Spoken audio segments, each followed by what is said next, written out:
আমি আমার এই ছোট্ট জীবনে দেখলাম চাওয়া পাওয়ার হিসাব যারা বেশি করে তারা চাওয়া পাওয়ার হিসাব নিয়েই কিন্তু আটকে থাকে। বিকেলে নাস্তা নিয়ে হাজির হয়ে গেলাম। আর নাস্তা বলতে আমি বিকেলে ছেলের জন্য একটু পাস্তা বানাচ্ছিলাম, চিকেন পাস্তা। পাস্তাটা বানাতে বানাতে আপনাদের সাথে কিছু কথা শেয়ার করি। আমি না নিজেই নিজেকে গুলাইয়ে নিয়েছি, কারণ কখনো ফানি, কখনো রান্না বান্না, কখনো আবার সাংসারিক ব্লগ। আসলে বিষয়টা হয়েছে কি, একটা কিছুতে ফোকাস না দিলে মনে হয় ঠিক হয় না, উল্টাপাল্টা হয়েছে। তো আমার কোন ভিডিওগুলো আপনাদের সবার এর আগে ভালো লাগছে সবাই একটু কষ্ট করে কমেন্টে জানাবেন। আমি এখন থেকে নিয়মিত সেই ধরনের ভিডিও দেওয়ারই চেষ্টা করব।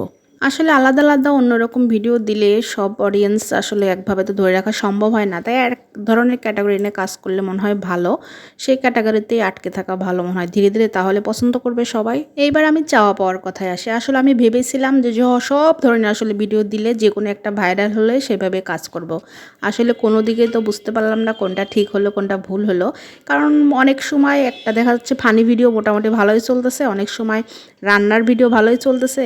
তাই আসলে আমি নিজেই নিজে হারিয়ে ফেলছি। তাই বললাম চাওয়া পাওয়া একটা জায়গায় নির্দিষ্ট করে থাকা ভালো, বেশি চাওয়া পাওয়া ভালো না। যাই হোক, আপনাদের সাথে গল্প করতে করতে আমার রান্নাটা কিন্তু শেষ হয়ে গেল, খাওয়া দাওয়া শেষ হয়ে যাচ্ছে। আমার ভিডিও যদি ভালো লাগে লাইক, কমেন্ট, সাবস্ক্রাইব এবং কমেন্ট করে পাশে থাকবেন। ধন্যবাদ সকল বন্ধুদের আমাকে এত এত ভালোবাসা দেওয়ার জন্য।